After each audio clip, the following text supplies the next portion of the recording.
Welcome out to another episode of It's All Been Trekked Before. This time, the Paradise Syndrome. Yeah, we're going to another Earth-like planet with another Earth-like culture. But you know that. You've watched the episode. Some other stuff going on right here. Marianne, one of our co-hosts. You're going to hear a lot from her later. But you're going to hear from her now about her podcast. Yes, Marianne's Macabre Review. We talk about movies. We talk about TV shows. We talk about web series. We talk about books that are all macabre in nature. We will review Japanese movies and like The Ring and Ju-On versus the American version, The Ring and The Grudge. So that's what we're going to be talking about, plus a bunch of other fun things. American Horror Story, possibly some books that we've covered in the Quarterly Book Club, also on IABD. Check all that out. While you're thinking about IABD, go to patreon.com/IABD, where you can support this network. We continue to add more content, like the Squatch Smashers.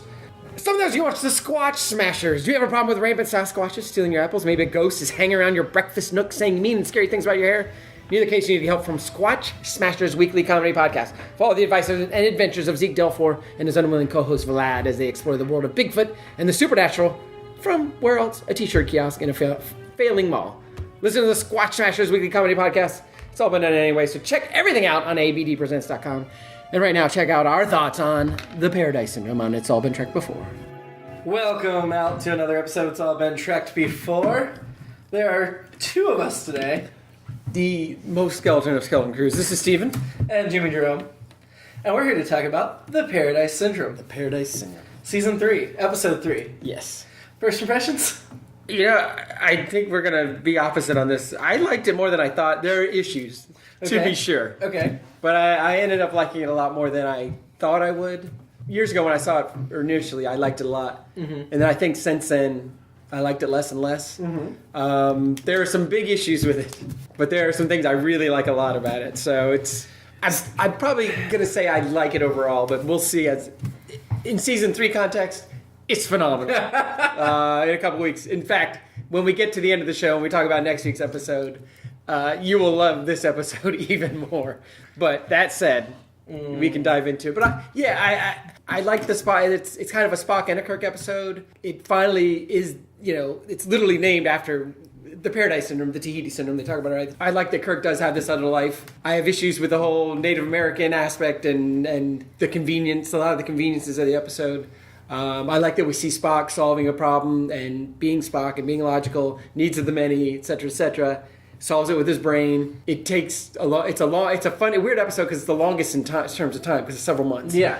And people keep talking about we don't have much time, which is an interesting thing, but it's also a space travel concept, which is if you don't have Warp 9 and you can't go across the galaxy that fast, then things happen like that. So those are some of the things I liked a lot about it. I think there's some interesting concepts. Yeah. Some of the things you point out could have been good if they did them well. Yeah. It was more like just really poorly done version of the... And there's a Next Generation episode that I don't remember very well, but I think it's the better version of this. Okay. Where Picard basically lives a whole life as someone else. And then... Or maybe it is, yeah. But it's different in that, like, he actually lives their whole life, not just 2 months. Oh, okay. And has a whole nother... I just keep saying life, but it's a whole nother thing. And I feel like they're trying to do something like that here. And I feel like maybe one of the Next Generation writers are like, interesting concept. Let's see how we can do it. Yeah. It's called The Inner Light, I believe, and it's usually heralded as a pretty good Next Generation episode. Okay. So I look forward to that. Yeah. I mean, I think that's a later Next Generation episode. Then maybe it will be. So it'll be a while. Every one of the major parts of this episode I thought were just so poorly done. It did not add up. Okay. So that might be fair. It's not the worst season 3 episode we've seen so far. But I agree. It's better than Spock's brain. There are parts I like a lot. So I will say that. It starts off with again, and we talked about this I think last week. Looking towards this episode, it's another planet that just happens to have. Oh my god! And so they explain it I think better than they have in other episodes, but it's so again it's one of those convenience things. And I guess that arc had continued, but I just wish. If this episode was about these primitive people, it could have been primitive people without them having to be exactly Earth-like. Right. Even the planet being Earth-like doesn't... Well, it was so hammered home. They're like, this is just like Earth. How is that possible? And Spock even says, the odds of this are I can't remember what yours used. I think he said astronomical or Something almost like impossible. And so, I mean, we've been railing against that for this whole podcast. See, they started out at the beginning of the episode by Spock saying, well, it's improbable that they evolved Earth-like given this planet. Like, this planet Right. should not have evolved like Right. Earth. So then you get into... They talked about a specific term for it in a previous episode. That term doesn't come back up here. But what they talked about here was the preservers. The preservers, yeah. Which are supposedly an alien race that went around and seeded all the planets. Right. Which, and they're like, well, that explains everything. no, it should. That's what they say. It should. I think right, McCoy right. says, or Spock. Again, there's a Next Generation episode that does the same thing better, where they talk about how the whole galaxy's been seeded by this race, and even the Klingons and the Vulcans and the humans all evolved from the same And I'm okay seed. with that concept, but that still shouldn't mean... So yeah, It should be exactly that's the same. thing. So it explains why they terraformed the planet, and it has Earth-like conditions, Sure. even though it shouldn't have evolved naturally. Okay. What it does not explain, the preserver, progenitors, ancient humans, whatever, is how a species that 4.5 billion years ago seeded a Native American tribe that was only from 10,000 years ago. Right. It also doesn't explain how Spock was able to go, those are specific tribes. It's a Navajo, combination- Mohican, and there was one other one. I'm Yeah, like, I that don't- doesn't make any sense. No, I didn't write down the Zero specific. The parallel development, and then the fact that they... Okay, so let's say we ignore the dates for a minute and assume that this alien race visited Earth 10,000 years ago and said, oh, here's a tribe of people. To give humans a better chance of existing, let's transport some of them to another planet. That's fair. Sure. But now those people don't evolve for 10,000 years? Well, that's the thing. And wouldn't all of those planets have the same people then? I mean, be at the same level, probably? I mean, Right. if that theory is correct, Right. if it's... They would have continued to seeded- evolve, Yeah. like humans had. Right. And maybe they evolved in Or they'd different all be directions. Navajo, Mohican, and whatever the other tribe you named. Well, I mean, they could have definitely evolved in other directions because certain historical events or certain historical figures can change the course of human history. I don't think they develop exactly like humans, only not as quickly. Well, and I guess Spock... It just doesn't make sense. If Spock doesn't say they're Navajo... Well, I guess for us living on Earth in the 21st century, we're going to recognize them as Native Americans, but I don't know that any of those things they did in the episode were actually Native American, other than the look, obviously, and that kind of stuff. Well, Sabrina Sharf was clearly Native American. Well, of course. No. They played Mirmany. Yeah, so I guess on some level, this is just... If Spock hadn't called them a tribe and they weren't wearing things that we feel are familiar with Native Americans, they are just some other people on another planet. But it just makes it problematic. So why even bring in the concept of the seeding the planets Right, and terraforming? just make them- They're just some alien race that we come Right. across. You don't have money, you don't have budget for makeup, that's okay. Just add a couple dots or something. It's another one of those. It's another one of those. Oh, by the way, this is a Western. Oh, we have these costumes around that we can use for free. Right. Because as we know, in season 3, the budgets were worse. I know, and I'm sure that that's why we saw so many Earth-like planets. But Sure. it's still frustrating as heck to me. Again, I think I'm coming out liking this episode, but. Yeah. To your point, I agree. The beginning is not strong, and that doesn't help anything. That right away upset me so much. The obelisk, I love. This is This is how I even know what an obelisk is or looks like. To me, all obelisks look like this obelisk. Well, the interesting thing about this obelisk is as soon as I saw the shape and the text on it, Yeah. I'm like, it's Ferengi. Yeah. In Next Gen and Yeah. DS9, Yeah. those design elements, the language on the obelisk and the shapes were very much how they developed the Ferengi. Okay, well, that makes sense. And yeah, it doesn't really make sense in the continuity of Star Trek. But Yeah. it's funny, it's interesting to me that they took this design and like developed a whole alien race. The other Something thing similar. I did read was they actually built this just for this episode. For not having much money, they were able to build. Well, they spent all the money on the obelisk, so that's why they had to wear. Right. They do end up explaining it kind of later, but not really. How Kirk fell down the trapdoor or whatever. Kirk to Enterprise. That's the musical. Well, refrain? Yeah, but then he had to say Kirk to Enterprise. Right. It was so the whole thing. exactly combo. Let's check. It's just like Open Nomad Sesame. having like the Kirk's name. Right. You're the creator. Yeah. So, but not only that. So that'd be one thing. He falls down there. Yeah. Then Falls exactly into the machine. He gets up like Jerry Lewis and just starts hitting buttons randomly. So did the fall give him amnesia, or did the charge? I think the charge did. And what was then that? did he break the machine? Because the machine was broken. Right. And so was that a defense mechanism of the machine?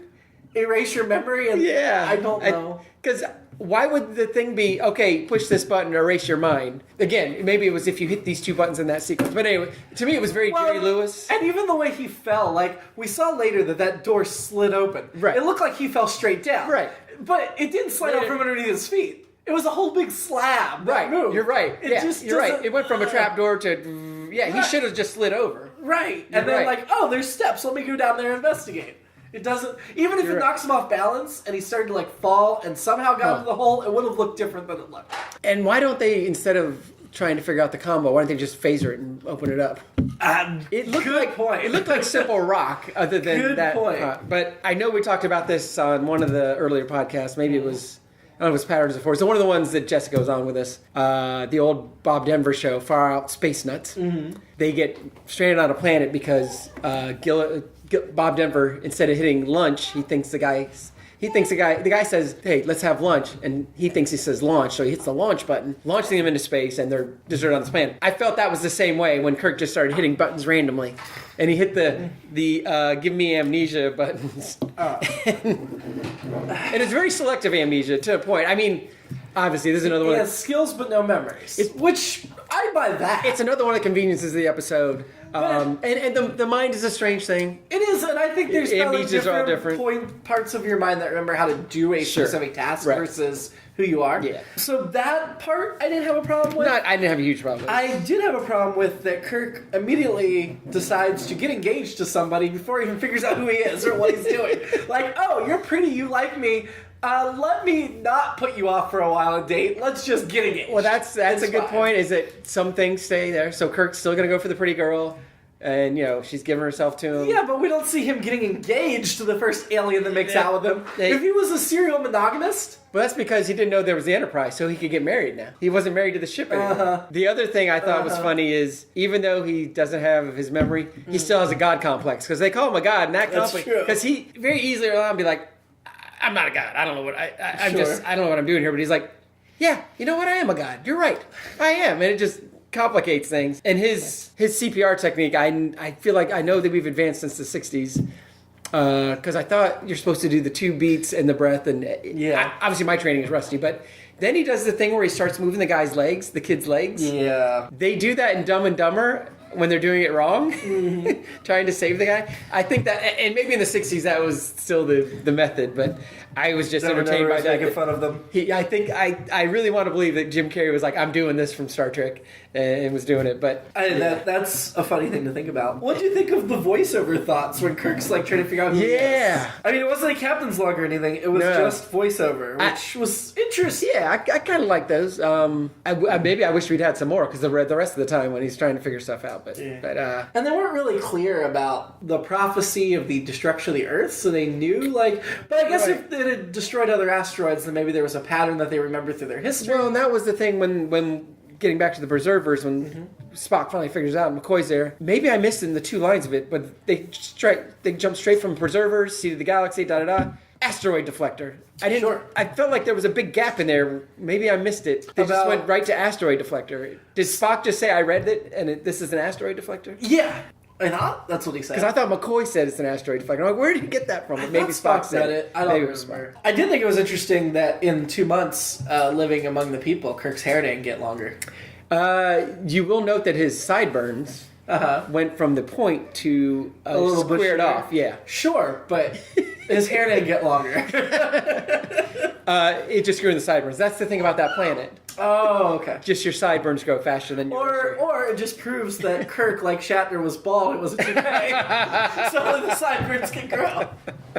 This was another example of we're going to ignore the Prime Directive, just beam down in uniform. It doesn't matter if people see us. Doesn't matter. And because of budget, but still. There's another example of there's 30 people in one little area, and so the entire planet is just like that. There's no possibility. Yes. Yeah, there's no possibility there's some advanced people on the other side of the planet by any means. No. Not even possible. I thought, why not send 2 starships to stop the asteroid? And you noted that Spock's use of the rocks to show how fast the asteroid was grossly inaccurate. And Spock would not have made that mistake. Not just in the size that the asteroid was the size of the planet, but in the fact that it made it halfway to the planet in just a few minutes. And he's like, but it was going to take 2 months. In the time I've been telling you this, it's moved this far. It's like, all right, then why are you even on the planet? If you know people are there, just go get the asteroid. So I buy that you have to get it a certain amount of time in advance to deflect it away from the planet. But 2 months. Mm-hmm. You only had those few minutes, and we had to go to Wart 9. Because it was still 2 months out. Right. And you couldn't leave an away team to look for Kirk while you went and dealt with the asteroid, and then came back and picked the away team. That's true. That's a good point.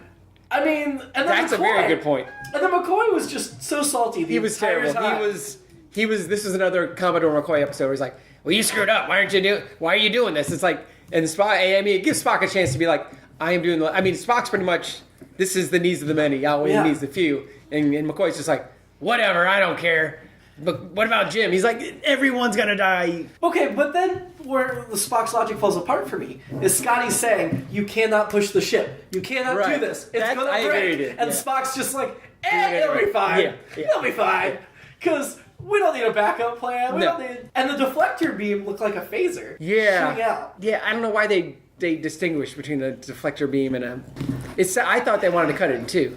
Like a diamond. Well, then you just have 2 asteroids in the planet. I mean, come on. No. I will say this for McCoy. He's Commodore McCoy the whole episode. And maybe he is like every other Commodore, because at the end he comes around, he's like, all right, I was wrong, and you've been pushed too much, and you need rest. Well, it didn't feel like... I mean, it definitely felt like it came around a while ago, because he's like, it's been 59 days. And like, okay, that's why they're fine. Yeah. The other thing Spock did weird is... He asked Scotty, well, how much time is it going to take to repair the ship? Yeah. And Scotty goes, oh, well, we can't repair it until we put it in a space dock. Yeah, I knew that. And he's like, I knew that. Right. It's just, why did he ask? Spock would not ask. It's not logical. You're right. Yeah, I don't like that. I love the part with Spock just constantly looking at the obelisk and meditating and all that stuff. Okay, but then again, back to being logical. Yeah. You've got 59 days. Yeah. You realize your brain doesn't operate at peak capacity if you don't rest. This is true. You rest and you eat. You don't have to do anything else other than rest and eat. And I thought at some point he would be like, give in to that. And he didn't, which I guess shows he's got that human side. Okay, then the Vulcans can go without sleep for weeks. That was just stupid. But yeah, I just did not understand. It did not seem like a logical Spock thing to be like, I'm just not going to sleep for 2 months. Right.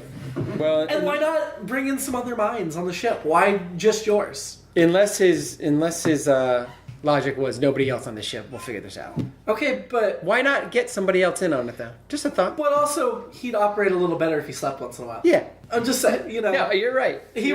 Doesn't he understand? Your brain sometimes needs that break. You're right. To reset. That seems logical. Capacity. Even if you're a Vulcan. Yeah. So impulse power just happens to be the same speed as this particular asteroid, because asteroid speeds can vary. Sure. Which, okay, that's an interesting coincidence you didn't comment on. And then the Enterprise flew backwards the whole way. And they said they'd be 4 hours ahead, but they were really close to that asteroid. Yeah, it was... What you didn't hear was a boop, boop, boop. It was doing that the entire 2 months. Oh my god, no wonder McCoy was annoyed. And the whole time, Sue was like, can you move? Can you move? I can't see behind you. Your head is in my way. I'm trying to back up here. Well, if the ship can move just as fast backwards as forwards, how come they don't just fly backwards more often? Yeah, that makes sense. Like, instead of taking the time to turn the ship around. Yeah. I mean, we only got 4 hours once we get there. We can't spend the 2 minutes flipping the ship around. And it definitely seemed very close to the asteroid. I don't care about the scale. Like, I think with scale, it doesn't matter. It was still a lot closer than a 4-hour window. Right, yeah, I agree with you, yeah. I do like the asteroid. I think it comes back again later. Not that particular asteroid, but that same model. Oh, okay. Yeah, that makes because sense. It's third season, no money. My alternate episode was the Enterprise diverts the asteroid, and then they're like, oh, we took care of that. And then, like, 2 months later, it's going to crash into some other planet. Because they didn't pay attention to where they were sending it. And then that planet declares war on Starfleet, and it's a whole season long arc. Yeah, my thought was, and that was actually my thought was, like, it goes into the neutral zone and hits a Romulan planet or a Klingon That's how planet. the Klingon moon blew up in 20 years. Yeah, and so they blame Kirk again, even though he wasn't even on the ship. My alternate would be Kirk gets his memory stored, but he's like, hey, I already married her and made a commitment. She's going to come back. We have a child. It runs around the bridge, hangs on Spock's leg. Now I like that episode because that's not an episode. That's just the rest of Star Trek. No, I like that. I like that arc. I think that would be because as much as many problems we have, and like I said, I overall still like it. The last scene works for me because I feel like it's all those things wrapped together. It's Kirk without the ship, and so for me it rang true, and I thought it was Shatner not overacting.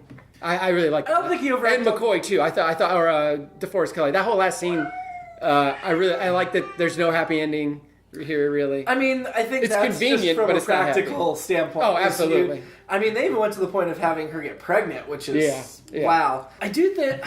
I thought Kirk should have been more worried about Minami when they were both stoned. Oh, that's another issue. Is Once he like went and saw her body and found that she wasn't gonna live, that was well acted. Yeah.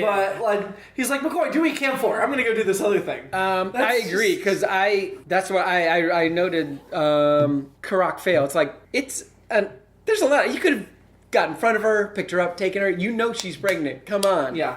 When I was reading, there was somebody wrote a long, lengthy thing about the issues with the Native Americans as the savages, and of course the whites. The original title of this episode, "The Paleface." Oh my God! Seriously? Seriously. Oh my God! Seriously. I mean, that's would make sense in the 1960s. I'm glad they changed their mind. Yes. In Paradise Syndrome, I think rings true. I like that. I believe it. But yeah, in this take on a standard white-red miscegenation narrative, the native girl dies so that Kirk, the white male hero, isn't shown unheroically and immorally leaving her and their unborn baby behind. So it's definitely very convenient. I don't think he would have just left. I don't think so either. But as you were saying, for the sake of the arc of the continuing series, Right. It's convenient hell and it works. But yeah, I still like that moment. I still buy those moments. Yeah. And this is kind of a lot of what season 3 for me is like really good moments like that. Except stoning, great for the skin. No exterior wounds on either of them. Yep. Plenty of internal bleeding, Yep. but Kirk and Minami look perfectly fine. Yeah. I wish he'd cared as much when it was going on. Like, why? Okay, so that whole scene where they get stoned. Yeah. First of all, I don't know why the medicine guy is looking happy to see him fail, because as far as he knows, that means their planet's going to die. Right. Because Kirk can't save Right. them. And then he goes to the other people and like, hey guys, guess what? We're all going to die, but let's take a few minutes to go stone Kirk first. It doesn't make sense from their perspective. but they're very primitive people. Whatever. They don't act primitive. They don't. Other than leaving out some words and sentences. Right. We were talking about earlier that it's very interesting that the fashion.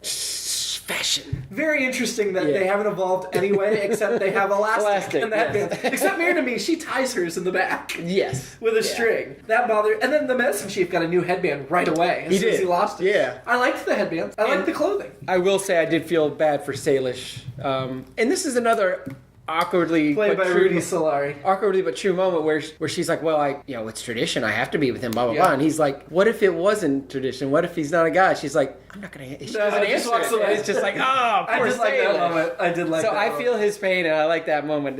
Rudy Solari is best known for this episode of Star Trek, according Really? to IMDb. There are a lot of people in this episode that have no other... At least not a lot of others. Well, Sabrina Sharp, this Sharp is her is- second most well-known role.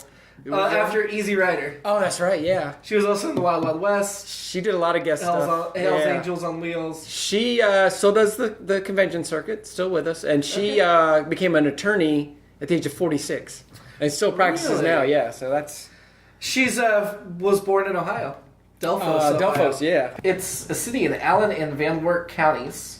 Oh, that's Northwest. Okay, Is it? that way? Yeah. And then the third guest star in this was Richard Hale, who plays Is that Goro. is that the chief? I'm guessing. Okay. The picture in IMDb is much older, and for him, this was his third most well-known role. Oh yeah, He did To Kill a Mockingbird. Yes, he was, Scaramouche. I think it was Radley, or not Boo Radley, but he was. He was Radley in To Kill a He was Mockingbird. okay. He Nathan was. Radley. He was Nathan. Okay. He was in Julius Caesar as the soothsayer. Oh yeah, Beware the Odds and Mark. Did some bonanzas as a Indian chief, Native American chief. Did an episode of Daniel Boone as a Shawnee chief.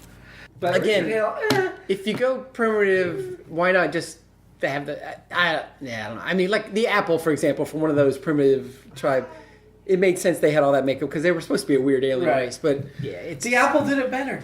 They didn't try to tie it in. yes, Just let it be. That part of it I much prefer. They all wore white wigs and Yeah. whatever. Yeah. That's what they should have done here. Yeah. I'm sorry, we didn't really talk that much about fashion. Did you like the outfits? I like seeing Kirk run around. I did like Kirk and of course he got to run around without a shirt for a little while. Yeah. In the tag running through the woods montage. Yeah. that we always, all Yes. couples do. Before Yeah. you're presented with a baby carrier to announce the pregnancy. As you said, that's how you found That's out. absolutely. You guys were running around the woods. We were. Yelling each other's names. Yes. I did enjoy the line where Minami's like, there's no laces. How does this thing come off? Right. Yeah, actually, I like that. Was another one. Like, there are some really great moments in here, and then there's just some stuff that's. So I feel like instead of doing 2 months, and they obviously have the freedom to make it any length of time as possible. Right. For Kirk to believably fall in love and get married and conceive a child, maybe make it 2 years. If she was less than 2 months, they should not be announcing it. Right. To anybody. Well, I wasn't thinking about that. I just more like. I thought they should have dated longer. I don't know if they did announce it to anyone. They had the joke they got married, but right. Yeah. I mean, would they have stoned a pregnant woman? I don't know. That's a good question. Maybe they should have announced. We didn't get into their beliefs or moral. Yeah. I did think there was some interesting sexism in this episode. Well, I wouldn't say it's always interesting. No. But this one, I mean, there's always sexism. Right. It's not always interesting. This one, Mirnami is a high priestess, deeply respected in the tribe, daughter of the chief, has a position of power, but she still has to cook. Of course, she tells Kirk he wants her to cook all the time. Yeah. And she's going to bear many strong sons. Yes. So, and a lot of Native American tribes treat their women well. They weren't a second-class citizen. Yeah. So why go halfway on that? Why be like, okay, we've got women in power, but they also have to cook the meals and bear strong sons? It just felt very odd that it was a half measure. I think the bear many sons was obviously to drive home that she's not going to bear any, but at that point. But yeah. Well, I mean, it could have been bear many children. Yeah, that's true. You're right. The strong sons felt very much. That's a fair point. Yeah. If you're in a tribe where, I mean, he was the chief. Kirk was the chief, apparently, because the Messer Man became the chief, the god. That was kind of confusing. Why would a god become chief? I feel like that part was confusing. I feel like God is above chief. I feel like that's a demotion from God to chief. Yeah, but then they named him Messer Man, then all of a sudden they said they were chief. So their daughters would have been high priestess as well, according to what she was. Right. And so that's where I'm like, why are you concerned about sons? Your daughters would have high standing as well. Yeah. Except then they have to cook many. Because there was maybe the way it sounds is that I had to bury your son, so the crown or whatever would fall to the son. But yeah, I also like that Kirk, and this is breaking Prime Directive, but obviously he didn't know with his amnesia. I like that he taught him how to make an oil lamp and learn CPR. That would be interesting to me too, to see that tribe evolve. With advancements. And like you said, with the cooking, they had that trope of, you just want me in the... It was very much like a sitcom, you just want me in the kitchen. He was kind of... Barefoot and pregnant. Well, by the way, I am pregnant. And wasn't his point, he was like, no. Well, actually, his point was like, no, I just want you cooking less so we can have more sex. Basically. We have more time for sex, so... Which, again, is a very Kirk thing. It is. So that amnesia, his I don't have the Freudian down. It's not that he fell His ego or Zid was still in charge there, even with the amnesia. It's not that he fell for her that bothers me. It's the fact that he made the commitment so quick. He did. Well, that's what bothers me. I mean, she was pretty. Don't get me wrong. Again, like I said, the Enterprise was out of the way, so he could commit. I understand, but you're right. He still wouldn't commit to anything. Not that quickly. I agree. I mean, we've seen a Kirk that's capable of deep love. So I'm not saying he's so shallow that he's just going to sleep with a girl and that's whatever. In fact, I feel like we more often see him have feelings than just sleep with somebody. Yes, I agree. And that may have been a 60s sensibility. Yeah, I think that you can't just have meaningless sex. But well, I think there's also just like the Shatner impersonation is, as we've talked about many times, is grossly overdone. It's people impersonating other people impersonating Shatner. Sure. I think everyone's thing about Kirk is that very same. They're breaking it down to he had sex in a lot of the episodes of women. It's like. But he was falling. Yeah. A lot of it's very legitimate. And he was almost always treated them with respect. Yeah. He wasn't just notch on the bedpost. There are some episodes where he's a sailor in port, certainly. But there are a lot where he isn't. Looking into this, it came from something by Herman Melville. Oh, okay. Is where it originated. Freddie Freiberg found this thing. Yeah. But in Star Trek, they frequently use Tahiti as paradise. The Cage mentions it. Oh, you're right. And then there's references in Next Generation, there's references in Voyager, there's references in Enterprise, all referencing back to Tahiti. But where my mind went, and where I assume Keith's would as well, was Marvel. And Agent Coulson, when he died in Avengers, the Tahiti project brought him back to life. And while it wasn't quite taking away the responsibility because they put him back in charge as Agents of S.H.I.E.L.D. TV show, there are some themes of command and the power and the taking the break and I feel like that can't be a coincidence, especially because while they call this a 20th century concept, if you Google it, there isn't anything pertaining. This is a Star Trek thing. Oh. The Tahiti syndrome's not a real syndrome they were citing. And so, which, again, I think that's awesome because they were barely 60% of the way through that century, so of course it could be later. Future Star Trek reference. But I feel like Agents of S.H.I.E.L.D. had to have stolen that from Star Trek. Interesting. Yeah. Even though Tahiti is actually an acronym that means something the way S.H.I.E.L.D. is, strategic, whatever. Okay. I think it's Tahiti is terrestrialized alien host initiative tissue one. So it stands for something, but I think Coulson it had to be. And I feel like that Tahiti was more of a thing back then. Like I feel like now when people talk about getting away to an island, I don't know. I feel like other islands come up. Yeah, Tahiti's not something I've heard in a while. They just go to the Caribbean or Hawaii or which I think is why I picked on it in the Agents of S.H.I.E.L.D. and then I'll get on interesting. This. Yeah, I like that. That's the name of the episode. I mean, I like that concept. I think it's a great concept. I mean, even for non-starship captains like ourselves, it's I mean, I would love to get away to Tahiti right now for a little bit. Or the Aruba syndrome is what it would be for me right now, because that's the last Caribbean island I went to. Any of them, so Aruba would be fine too. It's Bermuda, sure. Bahama. They're all good. Come on, pretty Bahama. No, don't do it. Damn it!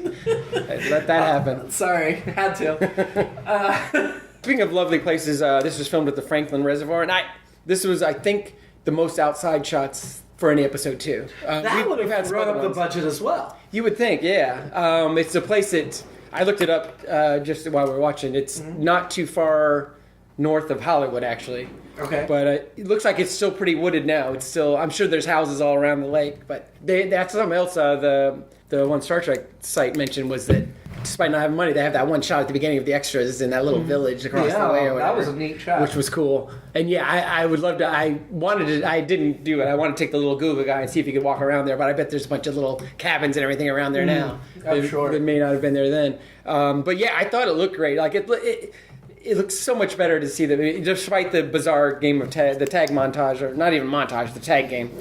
It's still, just those outdoor, and the obelisk sitting out there, them building, that's awesome. It'd be funny if there were some summer camp cabins in the background that they forgot to take out. And I imagine they had to take the obelisk down when they were done. But I wonder if that was they should just leave it up. Obviously, the actual set below was actually an interior somewhere, but I wonder if that was just what was actually there initially. But maybe there was a statue and they just put the obelisk up. Right. I feel like there was something there because they didn't build the whole concrete thing and everything. But sure, that'd be curious to see. I thought it was weird because Spock does the mind meld. When he gets done, they're like, "Hey, what's the deal?" And he's like, "He's an extremely dynamic individual," which I thought was it's a weird throwaway line, but I feel like it's very much like I just learned more about my captain than I had.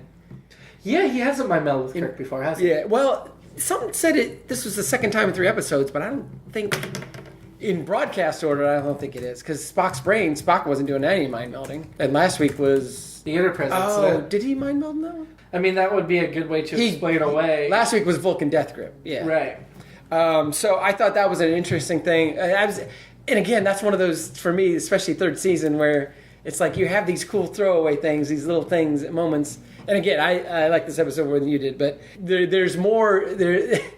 There's some lesser episodes to come where there's some really awesome little moments like this. And it's like, why wasn't the whole episode like this? And I feel like the writers and the people who were doing the good things for Star Trek at this point were finding ways to sneak stuff in. I just think that's a really interesting line, a little throwaway line that still reveals, I just learned something about my captain, but it's still a weird way to say it. And it's like even Spock wanted to say something more like, I just found out some really interesting stuff, but I'm just going to say he's an interesting, extremely dynamic individual. Yeah, he would not betray. No, of course not. Kirk like that. I already mentioned it's another not happy ending, and this is the part that makes it tough for what we've talked about with Kirk, and we remember Edith Keeler, one of the obviously Simulation for one of the best episodes, but I feel like this is another one that, and you've talked about a lot that there's not a season arc for the original series. Yeah. So if there was, Edith Keeler would come up again, Miramani would come up again, and we never hear him mention her again. And I don't again, why in Star Trek Generations is it some woman we've never heard of named Antonia that he goes with? Right. Well, we have all these great examples. Right, and that's what I loved about Wrath of God even was Carol Marcus, who we didn't have before, right? We didn't, but she was supposed to be, and then they changed the name of the character. It was supposed that's to be right. But even then, I was fine with that because they mentioned his relationship with her was mentioned as happening before he became captain. So even further back. But then when we get to... And I've read a Generations script, version of the script before they filmed where it was Carol Marcus. And I wish it had been. Yeah. Or it could have been Mira to Me. Or it could have been Ruth. Yeah. Or it could have been... But I don't know if they were worried about if they named a character we'd seen, we'd expect to see her, and they chose not to see her. Right. But I would have loved if Carol Marcus had made a 2-second cameo there. To me, Carol is his woman. Everybody else is secondary. I agree. Except maybe Edith. Edith. Maybe. In my mind. So yeah, that like I said, Mirmani never revisit again. And I feel like that should be because it feels like, again, for me, for that last scene, for it to work, and all the things he's doing in those last few moments when his memory comes back, he remembers the last 2 months or whatever. And I think to your point, that might be an even better reason to make it, no, it's been 6 months. So that's even more. Or 2 years. Or, yeah. I want to see hold the baby. Yeah, exactly. I'm with you. I think that would be. So yeah. So again, the ending worked for me, and again, I thought it was Shatner doing good work, and DeForest Kelley and Sabrina Sharp for that matter. That's all I got. So ranking the episode, I'm gonna guess, and you correct me if I'm wrong, but I'm gonna guess that we're agreed that it's below the Enterprise incident, but above Spock's brain. I think so. Yeah. I think in my mind I'm liking it even more than I thought I was going to, but I still think it's below Enterprise. Okay. Yeah. And we both agree it was much better than Spock's brain. Absolutely. Okay. And I can assure you this, it'll be above next week's episode. No. Now, the big question, does Romulan Commander stay in, or does Mira to Me? She does. I thought going in, Mira Mini would take it, but no, Rama Commanders. I think 12-year-old me would have changed, but older me is... If we stuck with Mira to Me from the first few minutes of the episode, I think I would have chosen her. Yeah. Because she was introduced as a character of power, a character with her own mind, a character who... Yeah. But then she immediately became subservient woman, which I did not like. Well, it was interesting. When I searched for Sabrina Sharp, they kept showing pictures of the medicine woman from A Private Little War. Oh, okay. Because all tribes, primitive tribes, are the same person. I can't remember her name, but I was like, I don't think she was in 2 episodes, but yeah. You know, I am going to switch to Mira to Me, but with the caveat that it's just from the beginning of the episode. Fair enough. Because I felt like they introduced a great character they didn't follow through on. Yeah, I agree. Yeah, it would be so much. Again, it'd be so much more interesting if that was an equal relationship. Yes, and I definitely thought it started that way. And it sets up. I mean, again, he's a god, so in that sense, it couldn't be equal. Part bothered me. I just didn't. It's problematic. And again, it's Kirk. Some part of Kirk, like it. Again, I'm off on my Freudian analysis here, but the ego part of it. Whatever part is that part, could not let go of the fact that I'm okay with this. I'm okay. I don't want to tell them I'm not a god. And I'm not the guy who can save everyone and run things. And I think this episode does it better than a lot of the other ones of the Kirk getting away from being a starship captain. They're like, all right, we're going to give him amnesia so he can't possibly think about the Enterprise. Sure. And again, it's a convenient device, but I think it's set up right, and I think it plays through all those other things. But the fact that even in his amnesia, he still wants to be the guy in charge. And so how great would it have been if this was a 2-parter where we end with him getting his memory back, but she's not dead, and he has to choose. Right. Now you've got something. And she's got the baby, especially if the baby's already born. Yes. I mean, that's high drama. That's what they would do in a modern That's what the one writer pointed to is like killing her, then he doesn't have to deal with any of that. I know. That's much more interesting. Right. That's much more complicated. Or what if I'll be around, but I'm going to be traveling the stars. So I'll stop back every time there's leave. Right, yeah. With subspace chatter, we could talk. And then in Skype. Then in season 20 or one of the films, he comes back and he takes the kid because the kid's older now. Yeah. And he's going to show him the galaxy. Yeah. I mean, that's potential here. Yeah. Wasted potential. Yeah. Is what hurts this episode. That is besides all the plot holes, which there are numerous. So next week, what is next week's episode? I think it's In the Children Shall Lead. Oh God. Really? Yeah, which I think is going to be I think it's my least favorite. Of the whole season. Worse than Spock's brain? Of the entire... Worse than Charlie X? Worse than Catspaw? Yeah. Oh my God, that's not good. And there's another, there's And the Children Shall Lead, and then there's a couple others that are going to be fighting it out. So the Enterprise reaches a Federation colony where the adults have all killed themselves, but the children play without care. Yeah. So it's not a disease like Miri. Miri. Yeah. It's they've killed themselves. Yes. I have seen this episode. I know I have. It's very Charlie X, which is No, there's a shot of the ghost-like figure on the bridge, and I know I've seen this episode, but I don't remember the specifics. And it's Charlie. Oh yeah, child sitting in the captain's chair. I remember that. Yes, yeah, and it was not good. Yeah, again, this is just Charlie X. What if Charlie X had a bunch of brothers and sisters? Or it's like a Miri Charlie X mashup. So join us next week for And the Children Shall Lead. Yeah. And please watch it with us so we don't suffer alone. Yes. Hopefully we'll have Keith for that, and I think he'll get a lot of laughs out of it. Commiserate with us over the horribleness. Mm-hmm. We'll get through season 3 together, and then the movies are coming up. This soon. has a 5.2 out of 10 on IMDb. Wow. That's like the worst I've seen. I was going to say, it's very generous. Star Trek episodes, even the bad ones, tend to be up 7 to 8. Actually, women have rated this episode higher than men, according to IMDb. Interesting. I don't know why, but that is... It's their nurturing nature. It's their stereotypical nurturing nature. That's enough. And on that note, live long and prosper. Despite next week, live long and prosper until next week. It's All Been Done presents Who's Got the Time?